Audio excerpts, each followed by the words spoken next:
2023년 한 변호사가 법정에 서류를 냈습니다. 6개의 판례를 인용한 완벽한 문서였습니다. 그런데 문제가 생겼습니다. 그 판례들이 전부 가짜였거든요. AI가 만들어낸 거짓 판례들이었습니다. 결국 그 변호사는 $5,000의 벌금을 냈습니다. 2024년에는 더 심각한 일이 벌어졌습니다. 한 가족이 버섯 채집 가이드북을 보고 야생버섯을 먹었다가 전원 병원에 실려갔습니다. 그 책의 저자는 실제하지 않는 AI였습니다. 2024년 한 해 동안 AI 관련 사고가 233건이나 발생했습니다. 전년 대비 56%나 증가한 수치입니다. 오늘 이 영상을 끝까지 보시면 AI가 우리를 어떻게 속이는지, 그리고 우리 스스로를 어떻게 보호할 수 있는지 아실 수 있게 될 겁니다. 먼저 AI의 거짓말이 무엇인지 정확히 알아야 합니다. 전문가들은 이것을 환각이라 부릅니다. 스탠포드 대학의 제프 행콕 교수는 이렇게 설명합니다. AI 환각은 단순한 기술 결함이 아닙니다. AI가 작동하는 근본적인 방식에서 비롯된 구조적 문제입니다. 앞서 말씀드린 변호사 사례를 조금 더 살펴보겠습니다. 2023년 5월 뉴욕 법원에서 실제로 일어난 일입니다. 변호사 스티븐 슈워츠는 챗 GPT가 만든 가짜 판례 6개를 제출했습니다. 주목할 점은 슈워츠 변호사도 의심했다는 겁니다. 그래서 챗 GPT에게 재확인을 했습니다. 이 판례들이 가짜가 아니야? 그런데 챗 GPT는 매우 확신에 찬 어조로 대답했습니다. 모두 실제 판례이며 법률 데이터베이스에서 확인할 수 있습니다. 이것은 완벽한 거짓말이었습니다. 잠깐, 여러분과 함께 테스트를 해보겠습니다. 화면에 보이는 3개의 정보 중에 어떤 것이 AI가 만든 가짜일까요? A. 2024년 노벨 문학상은 한강 작가가 수상했다. B. 비타민 C는 감기를 70% 예방한다. C. 에펠탑은 여름에 15cm 더 높아진다. 정답은 A와 C는 사실이고 B는 AI가 자주 만들어내는 거짓말입니다. AI는 70% 같은 구체적인 숫자를 만들어내는 것을 좋아합니다. 실제 연구들은 비타민 C의 감기 예방 효과가 매우 제한적이라고 밝히고 있지만 AI는 확신에 찬 숫자를 제시합니다. 이것이 바로 AI 거짓말의 특징입니다. 그럴듯한 구체성입니다. 2024년 매우 심각한 사건이 발생했습니다.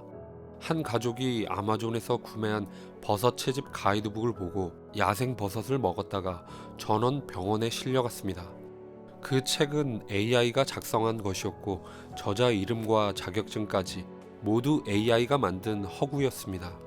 뉴욕 균학회 회장 시그리드 야콥은 이렇게 말합니다.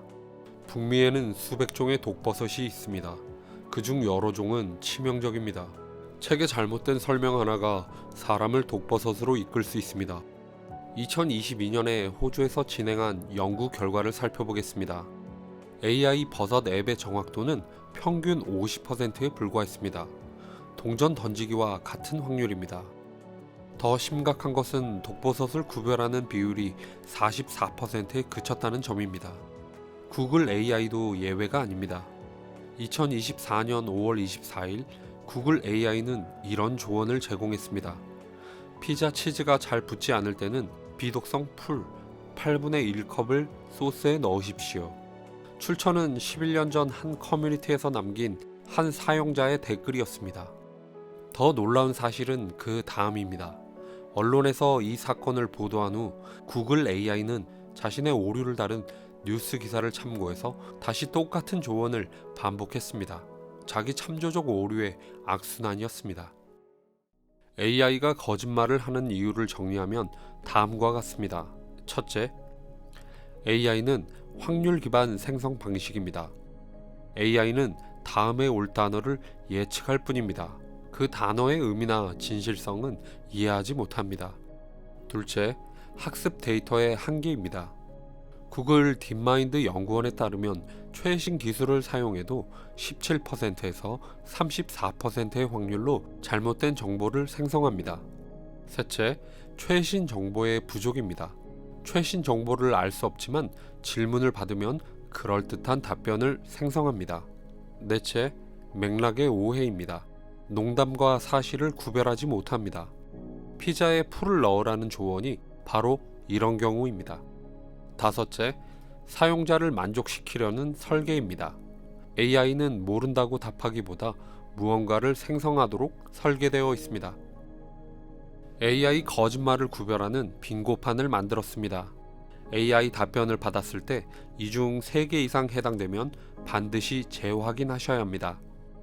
이상하게 구체적인 숫자, 항상 절대 같은 극단적 표현, 출처를 물었을 때 애매한 답변, 너무 완벽한 스토리 구조, 전문가의 이름을 대지만 검색이 안 됨, 최신 정보인데 날짜가 모호함. 스크린샷을 찍어서 저장해 두시면 유용할 겁니다.